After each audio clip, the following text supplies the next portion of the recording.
This is a warning video as we enter into the new week. We need to be prepared for extreme volatility. We have major news events happening this week. We are coming to very, very important levels of resistance on the traditional stock market as well as the crypto markets. Make sure to like the video, make sure to subscribe, make sure to click that bell because I'm going to be bringing the most timely updates as we begin the new week. The Bitcoin price is currently coming up to major resistance right here between that $24,000 and $25,000 level. Why is this so important? This is one of those zones where we were looking for potential short trades, a potential rejection, potential pullback on the Bitcoin price.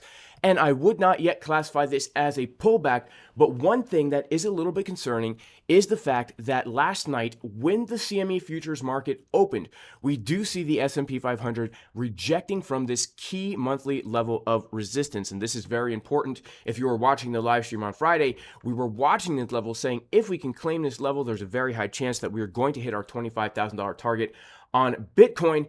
But if we reject from this level, there is a good chance we could get a pullback. Now, I am still holding the long trades, guys, from the setup that we gave in the VIP Discord from 16,300. As you can see, I have take profit set at $25,000. I have take profit set at $30,000. And I do want to say that I do remain bullish on a higher term time frame. But given the environment of the current markets, we need to practice caution. We need to be safe. We need to always have a plan in advance so that regardless of what the price does, we are ready and able to take advantage of it. For example, we knew that there was a potential we could get a rejection from this area. Therefore, I was looking for a short trade from that area. I was able to get in and benefit from this volatility. And guys, if you do want to join the VIP Discord, you can go to patreon.com/Jason Casper. We do multiple live streams every single week. We're going to be doing 3 updates a day starting next week. We give the levels, we give the trade setups in advance. Also, if you do want to take advantage of this volatility, you can trade on ByBit for 0% limit fees, link in the description, only if you're an experienced trader, because if you don't know what you're doing, you will get wrecked. And also, guys, if you do want to learn how to trade, how to have a plan, how to come to these charts and make a plan and then capitalize on the volatility, you can check out the course at jasoncaspertrading.com. So what are we looking at right now with these markets? Well, as we come up to this area of resistance, it's undeniable that when we look at market Cipher B, we're printing the dreaded upside down Sam Bankman-Fried man boob pattern. And we've been printing this for a while, but this is kind of like a harbinger of what's to come. This is telling me that eventually we are going to have to get some kind of pullback. We cannot continue up forever. We need to have a pullback. That is healthy for an uptrend to have a pullback. If we go straight up, that is unhealthy, and it means that the move to the upside is unsustainable. We want a pullback for 2 reasons. Number 1, it maintains the health of the uptrend. Number 2, it allows us to get in at a better entry. Okay, so we see the harbinger of bearish news to come. Sam Bankman-Fried upside down. Secondly, when we look, as I said before, at the S&P 500, we are rejecting from major area of resistance, and this could really lead to another move to the downside for Bitcoin, because when the S&P 500 futures market finds resistance, this is like a leading indicator for Bitcoin. If anybody trades Bitcoin, I highly recommend you also look at the S&P 500 ES mini futures chart, because when this thing finds resistance, you will find Bitcoin also finding resistance. When this thing finds support, Bitcoin will find support. Look at the bounce that we got from the high volume node last Wednesday. That was the bottom for Bitcoin right over here on Wednesday, where basically we took the long from the low of the range right over here from around 22,600. We were looking at that level. S&P 500 finds support. Boom. That is where Bitcoin gets the bounce. So we need to be paying attention to this chart. If this chart continues to be bearish, I would be looking for more downside for Bitcoin here. Also, we need to be looking at the dollar. Okay, the dollar is coming down to key support, and we're holding this support. If the dollar starts to get a move to the upside, we can also expect more downside for Bitcoin as well. However, the dollar does have this very, very juicy zone of liquidity just below, and it would be very nice, in fact, probable, if we do get one more move down. Okay, so I'm building context for what is about to happen this week, because not only do we have some bearish signs on the chart this week. We also have some news coming out, which historically gives us a lot of volatility. In fact, on Wednesday, February 1st, we have the FOMC funds rate statement where the Federal Reserve is going to be announcing the new rate hike. Now, here's the thing. Everybody is already expecting a 25 BPS hike. Right now, it's 4.5%. Everybody's expecting 4.75%.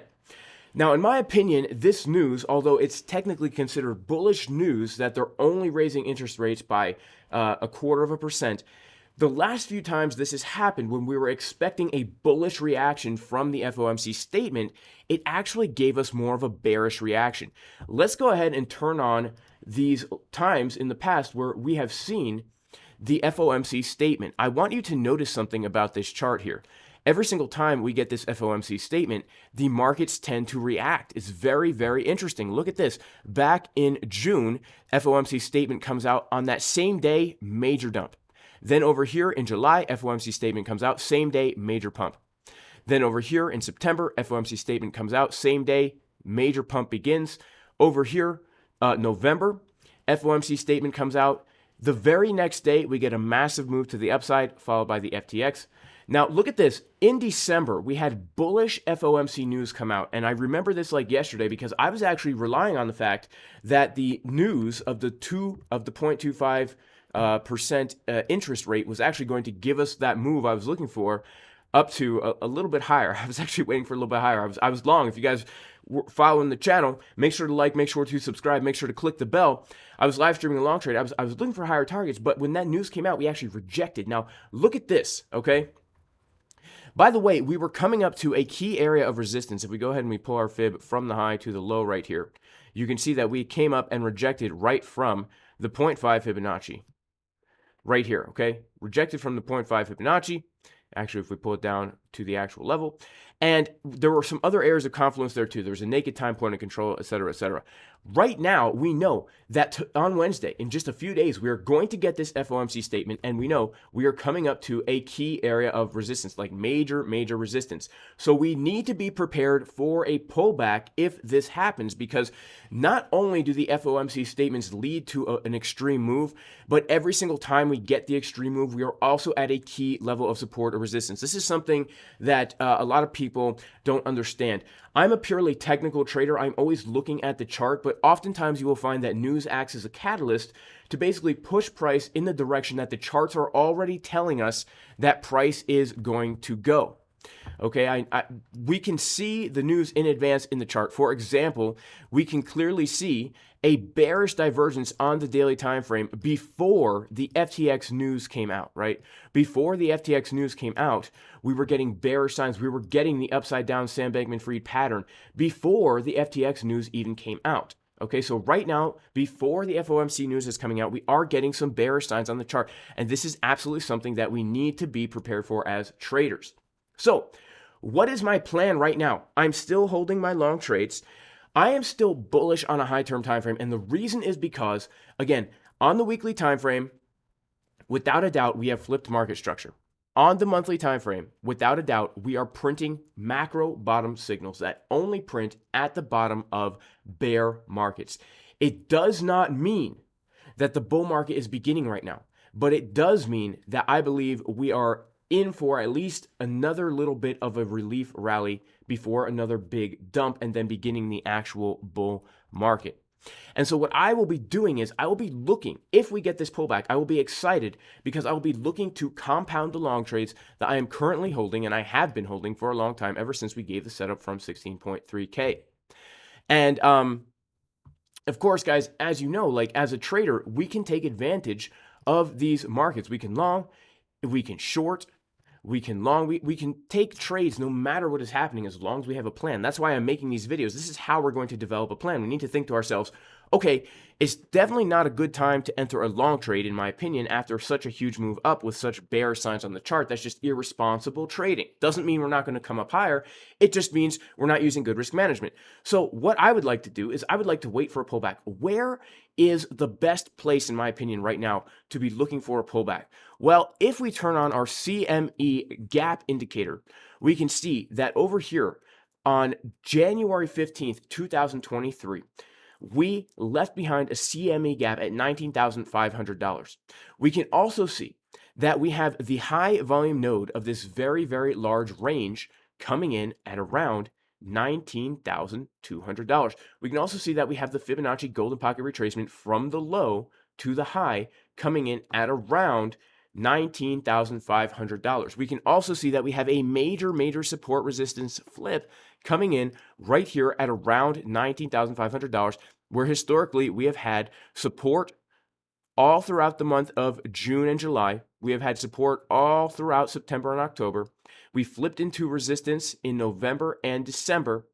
And now, if we come back down to here, we will be maintaining a bullish market structure, putting in a higher low, bouncing from a key zone of support, and then being able to finally put in that higher high. Because again, when I look at the weekly, when I look at the monthly, I do see more upside potential that is absolutely possible here. Now, there's also a good chance that we don't come down that low, in which case I will be looking for more local areas of support and resistance. And if we zoom into the 1 hour time frame, okay, we can see that these are the local zones of support and resistance that I am actually looking for. Number one, we want to be looking for 22.9K. Why 22.9K? Because this is actually the value area high of a very large range that we're currently breaking out of. So if we can hold this level, that is bullish. If we lose 22.9K, we will be looking down to retest these old highs right here at around 21.7, 21.5, where we have a Fibonacci golden pocket retracement, as well as some other areas of confluence. Now, if we start to lose 21.4-ish, I will be looking down to those lower levels. But here's the thing. I really want to be keeping our eyes on the S&P 500. If we see this thing finding support at its key level around 39.5, 39.50-ish, I'll be looking for support on Bitcoin as well. If we lose that level, we should be looking down to lower levels of support on the S&P 500. We also need to be keeping our eyes on the dollar. If the dollar is pumping, we can be looking for more downside on Bitcoin. However, if the dollar is dumping, we can be looking for more upside. So guys, as we move into this week, we need to be prepared for volatility. We need to always have a plan in advance. Again, if you want to learn how to trade this way, you can check out the course. If you want to join a thriving community, patreon.com/Jason Casper. Also, if you want to trade on ByBit, we have 0% limit fees. Again, guys, if you do not know what you are doing, please do not trade on ByBit. This is literally only for people who have a strategy, good risk management, and the patience and the discipline and the knowledge to actually trade. If you don't know what you're doing, you're not going to get rich quick. You're going to lose everything. I promise you. So when we come down to these levels, guys, we need to make sure that we are looking for the uneven butt cheek pattern on Market Cipher B. What is the uneven butt cheek pattern? The uneven butt cheek pattern, guys, is where we see Market Cipher B giving us those bullish divergences. Again, left cheek, right cheek getting higher as the price is getting lower. So if we do come down to some key areas of support like this, and we see that 4 hour time frame giving us the left cheek and the right cheek, boom, that is going to be our entry. However, if we don't see that, we can expect lower. That is it for today's video, guys. Make sure to like the video. Make sure to subscribe to the channel. Make sure to click the bell for notifications. May God bless everybody in the name of Jesus the Messiah. Even if you are not religious, I do pray that the Lord bless you. I pray that the Lord reveal himself to you in a very personal way. And I pray that you and your family will be blessed in all ways. I will see everybody in the next video. Peace.